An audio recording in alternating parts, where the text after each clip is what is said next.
Saya mulai goden kurir itu dengan isyarat-isyarat kecil. Sentuhan tangan saat ngasih uang, tatapan mata yang sengaja lebih lama dari seharusnya. Saya main api kecil-kecilan. Dan yang bikin saya terus lanjut, dia nggak pergi, dia tetap datang. Tetap ramah, tetap kasih senyum harapan pada saya. Inilah kisah nyata pengalaman saya. Dari mengajaknya nginep di rumah karena malam terlalu larut, sampai nekat ngajak dia liburan ke Bali. Semua itu saya lakukan, bukan karena saya genit, tapi karena saya kesepian. Sebelum cerita lengkapnya dimulai, jangan lupa absen di komentar ya. Tulis, kamu nonton dari daerah mana? Biar kita makin akrab.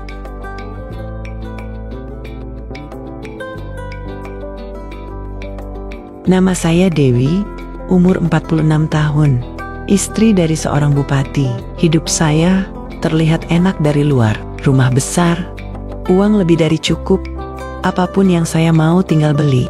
Tapi kalau orang mau jujur nanya bahagia enggak, saya bisa bilang, saya sepi.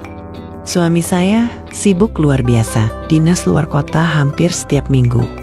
Kadang cuma 2 hari dia di rumah, sisanya saya sendiri. Anak-anak saya semuanya kuliah di luar kota. Rumah yang besar ini cuma diisi saya dan 1 orang pembantu.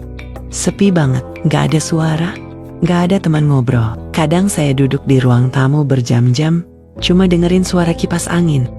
Saya gak suka keluar rumah, bukan karena gak bisa, tapi karena malas dilihat orang. Mau jalan ke mall sendirian, jadi bahan omongan. Akhirnya, saya isi waktu dengan belanja online. Shopee, Tokopedia, Instagram, apa aja saya beli. Kadang barangnya nggak penting, yang saya tunggu bukan barangnya, tapi momen saat kurir datang antar paket. Rasanya kayak ada yang hidup. Ada suara bel, ada langkah kaki masuk ke halaman, ada seseorang yang menyapa, bahkan kalaupun cuma 1 menit. Suatu hari, datang kurir baru. Badannya tegap, tinggi, usianya kelihatan masih muda, mungkin 25-an. Wajahnya bersih, sopan, beda dari kurir biasanya. Dia nganter paket, saya sambut di pintu. Saya lihat sekilas, biasa aja, tapi pas dia senyum, ada sesuatu yang bikin saya perhatiin lebih lama. Saya ajak ngobrol sebentar, basa-basi aja, kayak capek mas, udah makan belum? Dia jawab sopan, nggak banyak omong, tapi nadanya tenang. Saya Besoknya, dia datang lagi.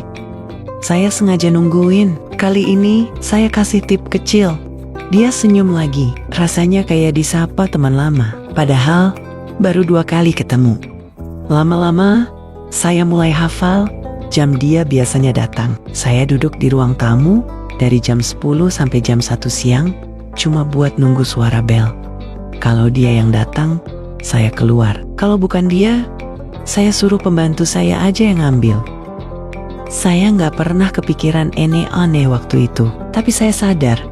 Saya mulai menaruh perhatian. Awalnya cuma karena dia ramah dan sopan, tapi makin hari, saya merasa saya butuh seseorang untuk ngobrol. Dan satu-satunya orang yang rutin datang ke rumah saya, ya cuma dia. Sejak pertemuan kedua itu, Andi, nama si kurir itu, jadi makin sering datang. Bukan karena saya makin sering belanja, tapi karena saya memang sengaja pesan barang sedikit-sedikit. Tujuannya satu, biar dia datang lebih sering. Setiap kali dia ngantar paket, saya yang langsung bukain pintu. Saya senyum, dia senyum. Lama-lama jadi rutinitas. Kadang saya bilang, masuk dulu sebentar, saya ambil uangnya dulu ya. Padahal uangnya udah saya siapin dari tadi. Saya cuma pengen dia duduk sebentar, minum teh atau kopi, dan ngobrol bareng 5-10 menit. Dia gak pernah nolak. Dia duduk sopan, ngelihat ke sekeliling rumah, sesekali cerita soal pekerjaannya. Dia bilang, kerja dari pagi sampai sore, muter-muter bawa paket. Gak selalu enak, tapi ya dinikmatin aja. Saya dengarkan dia, bukan karena cerita dia menarik, tapi karena saya ngerasa ditemani. Dia juga mulai nyaman cerita soal keluarganya. Ternyata dia anak bungsu, Orang tuanya di kampung, dia tinggal di kontrakan bareng teman-temannya. Kadang, saya kasih dia makanan kalau ada sisa. Pernah juga saya bungkusin nasi. Karena lihat dia kelihatan capek, dia selalu terima dengan sopan. Nggak pernah minta, tapi juga nggak menolak. Dari situ, saya mulai ngerasa akrab. Kalau dia nggak datang, saya nungguin. Kalau dia datang, rasanya hari saya jadi lebih hidup. Bahkan, saya mulai nyari-nyari alasan buat ngobrol lebih lama. Pernah satu kali saya minta tolong dia bantu angkat barang belanjaan dari mobil. Padahal ada pembantu. Tapi saya pengen lihat dia lebih lama di rumah. Saya juga mulai simpan nomornya. Awalnya cuma buat nanya paket, tapi lama-lama jadi sering chat. Kadang saya cuma tanya, hari ini nganter nggak? Atau, udah makan belum? Dia selalu balas, walau singkat. Hubungan kami makin dekat. Tapi nggak ada yang aneh. Belum, semua masih terasa ringan. Hanya obrolan antara dua orang yang sering ketemu. Tapi saya tahu, di dalam hati saya, ini bukan sekadar basa-basi. Saya mulai menunggu dia. Saya mulai memperhatikan hal kecil dari dirinya. Cara dia senyum, nada suirannya, bahkan cara dia duduk. Saya juga mulai perhatikan diri sendiri. Tiap kali tahu dia akan datang, saya dandan lebih rapi. Padahal biasanya saya cuma pakai daster di rumah. Tapi kalau dia datang, saya pakai baju yang lebih sopan, sedikit make up, rambut disisir rapi. Saya tahu ini bukan hal biasa. Tapi saya juga sadar, saya nggak punya siapa-siapa buat cerita. Dan satu-satunya orang yang hadir secara rutin dalam hidup saya saat ini, cuma dia. Setelah beberapa minggu makin sering ketemu dan ngobrol, saya mulai kepikiran buat ngajak Andi keluar rumah. Nggak langsung, tentu.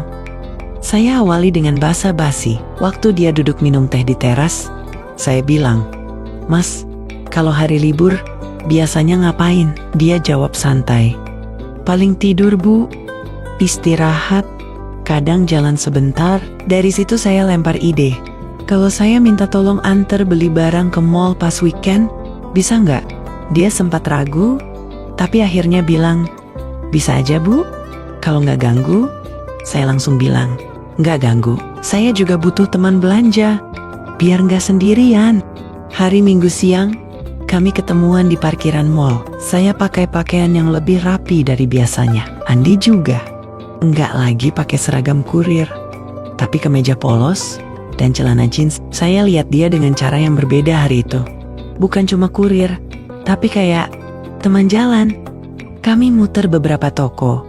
Saya beli parfum, tas kecil, sepatu. Padahal semua barang itu nggak saya butuh-butuh amat. Tapi saya beli biar belanjaannya banyak dan waktu di sana lebih lama. Kami makan di food court. Duduk agak lama. Obrolan kami juga makin lepas. Andi mulai bercanda. Saya ikut tertawa. Rasanya ringan. Setelah itu, saya makin sering ngajak dia jalan di hari libur. Kadang nggak harus ke mall, sekadar ke coffee shop, atau sekadar antar saya ke tempat cuci mobil. Saya selalu kasih uang bensin, saya juga kasih tip, dia nerima. Tapi saya tahu, yang saya bayar bukan cuma jasanya, saya bayar waktunya. Kami makin sering komunikasi lewat WhatsApp. Saya jadi tahu dia suka kopi, nggak suka makanan pedas, dan sering nonton film horor. Obrolan kami udah nggak sekadar soal paket. Kadang saya kirim emoji, dia bales pakai stiker lucu. Saya ngerasa seperti remaja lagi, padahal saya tahu ini bukan hal yang wajar. Tapi semua terasa menyenangkan. Saya jadi semangat bangun pagi, jadi punya alasan buat dandan, jadi punya sesuatu yang ditanggu-tanggu di akhir pekan. Saya tahu saya istri orang dan dia jauh lebih muda. Tapi saya juga tahu saya manusia biasa yang bisa merasa senang kalau ada yang memperhatikan. Dan Andi, entah sadar atau enggak, udah jadi bagian dari rutinitas saya. Saya mulai ketagihan sama perasaan ini. Perasaan ditemani. Setelah beberapa kali jalan bareng, hubungan saya dengan Andi jadi makin gak jelas arahnya. Kami bukan pasangan, bukan juga teman biasa. Tapi kami sering menghabiskan waktu berdua, intens. Obrolan kami bukan lagi soal pekerjaan, tapi sudah masuk ke hal-hal pribadi. Pernah suatu malam, saya ajak dia ngopi di tempat yang agak sepi. Saya bilang, "Capek ya mas, ngopi bentar yuk. Saya lagi suntuk di rumah." Dia jawab, "Boleh bu, saya juga lagi gak ada kerjaan." Di sana, kami duduk lama. Saya cerita soal rumah yang sepi, soal anak-anak yang jarang pulang, soal suami yang sibuk terus. Dia cuma dengerin, kadang kasih komentar singkat, kadang angguk-angguk aja, tapi itu cukup buat saya ngerasa didengarkan.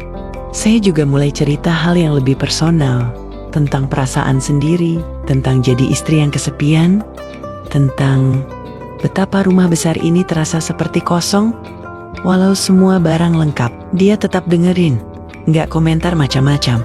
Dani juga mulai terbuka. Dia bilang, kadang dia capek kerja terus, hidup ngekos, gaji pas-pasan, dan tekanan dari orang tua di kampung. Tapi dia nggak pernah mengeluh. Mungkin itu juga yang bikin saya simpati.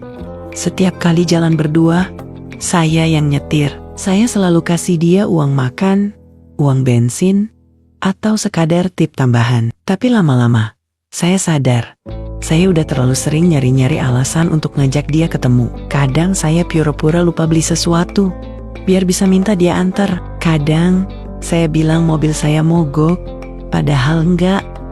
Saya tahu saya mulai kelewatan, tapi saya juga tahu, saya susah lepas. Saya butuh temannya, butuh perhatiannya. Saya ngerasa nyaman kalau dia ada di dekat saya. Bukan karena dia ganteng atau muda, tapi karena dia hadir. Sesederhana itu. Kami makin sering bales-balesan WA sampai malam. Kadang saya kirim foto makanan, dia bales pakai emoji lapar. Kadang saya kirim foto sepatu baru, dia bilang, "Cocok banget bu." Semua terasa ringan, tapi intens. Dan pelan-pelan, saya mulai gak bisa bedain, ini perhatian atau perasaan. Tapi satu hal yang jelas, kami terlalu sering bersama. Dan hubungan ini gak punya nama. Saya gak tahu ini akan kemana. Tapi saya juga gak bisa berhenti. Suatu malam, setelah makan malam di restoran, saya merasa gak ingin berpisah begitu saja. Rasanya sudah terlalu lama saya merasa kosong. Saya ingin dia ada lebih lama. Saya ingin waktu yang lebih banyak bersamanya. Sambil berjalan menuju mobil, saya bilang, "Mas, kenapa nggak nginep aja di rumah? Udah malam banget. Kasihan kalau pulang malam-malam." Andi menatap saya, agak kaget. Dia agak terdiam sebelum akhirnya bilang, "Ah, nggak usah bu, terlalu malam. Nanti tetangga lihat juga nggak enak." Saya tersenyum tipis. Kenapa takut tetangga? Lagi pula suami saya belum pulang. Rumah cuma ada saya kok. Saya tahu, itu terdengar seperti ajakan yang lebih dari sekadar ramah. Tapi, saya nggak peduli. Saya ingin dia tetap ada di sini, di rumah ini, lebih lama. Tapi Andi cuma menggeleng. "Nggak enak bu, kalau nanti ada apa-apa gimana? Lagi pula, saya harus pulang. Kasihan teman-teman kos. Saya nggak bisa paksakan." Saya tahu dia nggak mau datang lebih jauh. Saya merasa kecewa. Saya nggak tahu apa yang saya harapkan. Tapi entah kenapa, saya merasa hubungan ini udah sampai di titik di mana saya nggak bisa lari lagi. Di satu sisi, saya tahu dia lebih muda, lebih polos, lebih normal. Dia nggak punya niat apa-apa selain sekadar bekerja dan pulang ke kosan. Tapi saya nggak bisa berhenti berharap lebih. Saya diam sepanjang perjalanan pulang, gak tahu harus ngomong apa lagi. Saya tahu Andi merasa canggung, tapi dia tetap mengantar saya sampai pintu rumah. "Hati-hati di jalan bu," katanya. Dan sebelum saya sempat berbalas, dia langsung pergi. Malam itu saya duduk sendirian di ruang tamu. Rasanya aneh, terlalu banyak perasaan yang campur aduk. Saya sudah mengharapkan sesuatu yang lebih. Sesuatu yang lebih nyata. Saya tahu saya salah berharap terlalu banyak. Tapi, saya nggak bisa menahan perasaan itu. Hari-hari setelahnya, hubungan kami mulai berubah. Andi jadi lebih jarang datang. Tidak ada lagi obrolan ringan lewat WA. Tidak ada lagi momen-momen di mana dia datang hanya untuk sekadar minum teh atau ngobrol. Saya mulai merasa ada jarak, ada batas yang tak terucapkan, yang ditarik dengan tegas antara saya dan dia. Saya kecewa, tapi saya juga sadar, saya sudah terlalu berharap.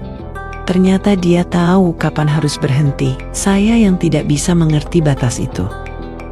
Setelah penolakan malam itu, saya sempat berhenti komunikasi dengan Andi. Tapi rasa kecewa itu justru makin membakar rasa penasaran saya. Saya pikir, mungkin saya salah cara. Mungkin saya terlalu terburu-buru. Jadi saya susun rencana baru, yang lebih halus, tapi lebih intens. Saya ajak Andi liburan, tujuannya jelas. Bali, saya bilang, "Mas, saya mau refreshing, suami lagi di luar negeri, anak-anak juga nggak bisa dihubungi. Temenin saya ke Bali?" "Ya, saya udah booking villa. Tiket pesawat, semua saya yang urus, kamu tinggal ikut aja." Andi sempat ragu, tapi akhirnya dia mau. Mungkin karena dia nggak enak nolak langsung, atau karena tawaran liburan ke Bali terlalu menggiurkan untuk ditolak. Kami pun berangkat. Sesampainya di Bali, saya sewa mobil dan langsung ke villa. Tempatnya bagus, tenang, dekat pantai. Villa itu saya pilih dengan sengaja 2 kamar. Tapi yang paling mewah hanya 1. Di dalamnya sudah saya atur semuanya. Spray bersih, aromaterapi, lampu remang, bunga segar di meja, bahkan musik lembut dari speaker kecil. Saya ingin malam itu jadi malam yang spesial. Malamnya, saya mandi dan ganti pakaian. Kali ini, saya benar-benar serius. Saya pakai lingerie warna merah marun. Saya tahu ini bukan lagi sekadar basa-basi. Saya ingin Andi tahu apa maksud saya. Saya keluar dari kamar, menunggu dia datang. Tapi yang saya dapatkan hanya suara langkah dari luar. Andi berdiri di depan pintu kamar saya, membawa handuk dan tas kecil. "Bu, saya tidur di kamar sebelah aja ya, biar lebih enak." Nada bicaranya tenang, datar, seperti nggak ada yang istimewa dari malam itu. Saya hanya terdiam. Saya bilang, "Tapi kamar ini lebih nyaman, Mas. Udah saya siapin." Tapi dia tetap ngotot. "Nggak apa-apa, Bu. Yang penting bisa istirahat." Dia pun masuk ke kamar sebelah, menutup pintu. Dan sejak itu, malam yang saya siapkan berubah jadi sepi. Saya duduk di tepi ranjang, sendiri, merasa bodoh, merasa gagal lagi. Ini bukan pertama kalinya dia menolak. Tapi malam ini terasa lebih menyakitkan karena saya sudah terlalu jauh berharap.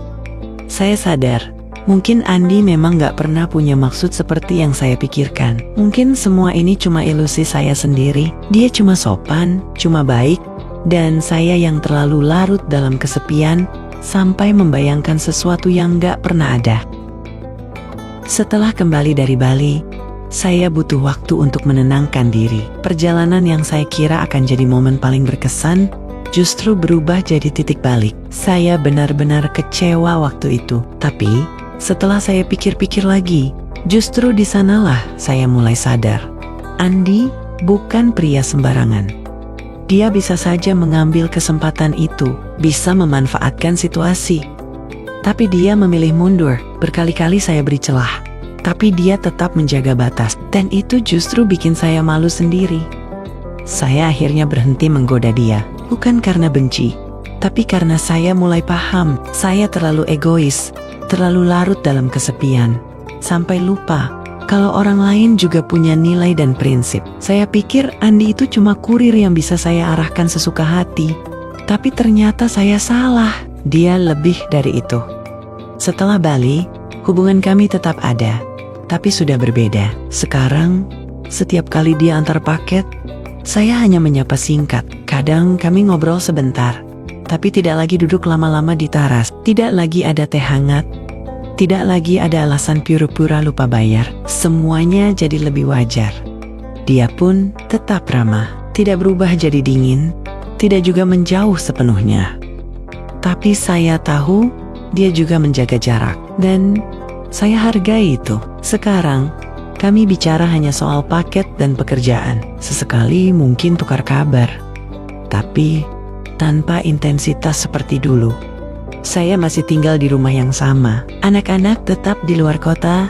Suami tetap sibuk. Tapi kini saya sudah tidak main kari-kari pelarian yang sama. Saya tidak lagi mencoba mengisi kekosongan itu dengan orang lain. Saya belajar menerima bahwa kesepian tidak harus selalu diisi dengan seseorang. Kadang, cukup dengan menyadari bahwa kita masih punya batas dan masih tahu kapan harus berhenti.